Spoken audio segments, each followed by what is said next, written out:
How's it going, everyone? It is me, the Lone Vault Wanderer, back with another Fallout 76 video, and if you can't tell, I'm as sick as a tog right now. I apologize for not uploading in the past 4 days, but because of this sickness, I haven't been able to do it.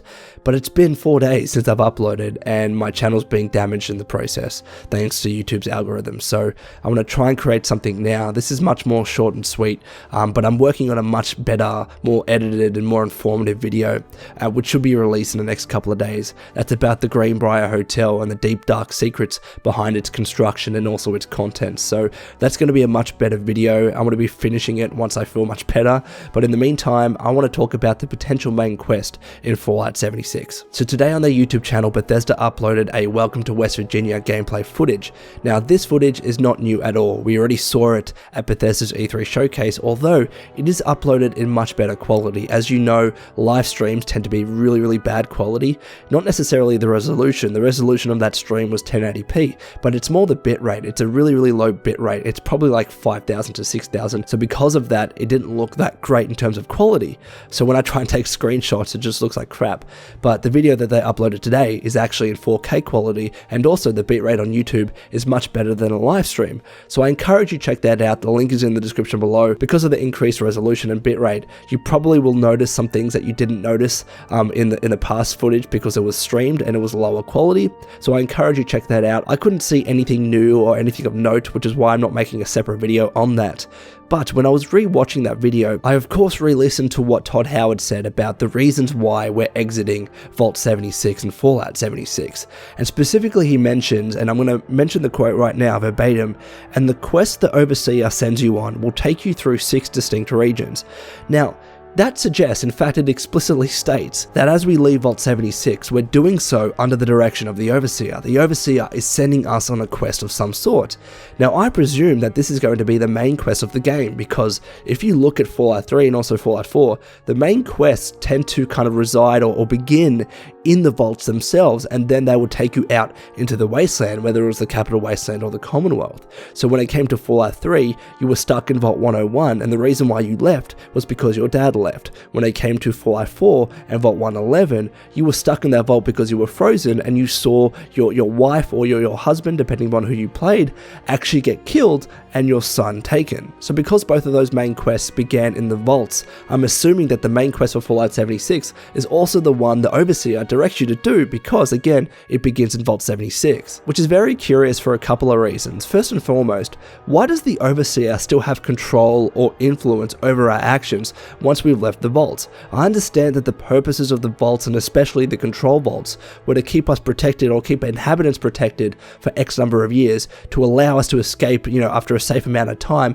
and to rebuild society. But to be honest, in the lore of Fallout, I couldn't see anything that actually kind of requires the inhabitants of the vaults, once they leave the vault, to do something according to the Overseer's directions, right? I mean, the Overseer could say to the inhabitants, it'd be a great idea if you went and built a town, for instance, and most of them could do that, but other people in the vault could probably just do what they want because they don't want to be around these other people. So I guess it's just interesting how in our case in Vault 76, we are listening to the Overseer's directions. But also what is curious as well, for my second point, is the question of whether everyone that leaves Vault 76 is on the same main quest, because as you know, every human that we encounter in West Virginia is a real human that also emerged out of Vault 76. So presumably, everyone was given the same quest by the same Overseer in Vault 76, right?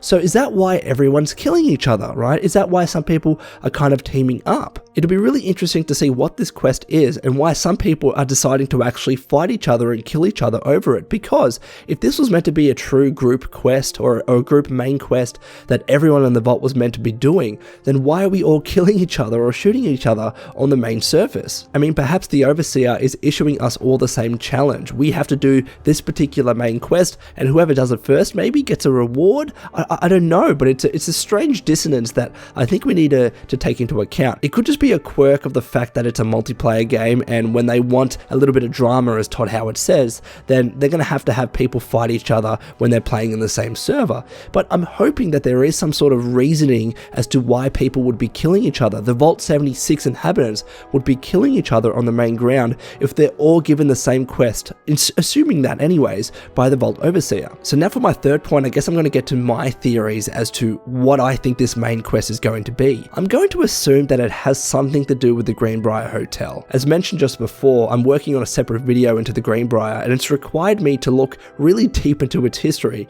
and into the actual article that exposed the Greenbrier in the first place in 1992. And that article specifically stated that yes, this bunker was meant to be used for the US Congress, members of the Congress, so the House and the Senate and other members. And I think it's certainly of note that in the official E3 trailer for Fallout 76 that was revealed at Xbox's press conference, that trailer effectively ended with a panning shot of the Greenbrier Hotel itself. And because of the background of the Greenbrier and its importance in terms of being a bunker or a protective haven for members of Congress in the event of a nuclear war, I'm going to assume that it's going to form a big part of West Virginia and of Fallout 76, and in my opinion, my theory is that it's going to be a part of the main quest, and it's probably going to be an important part of the main quest.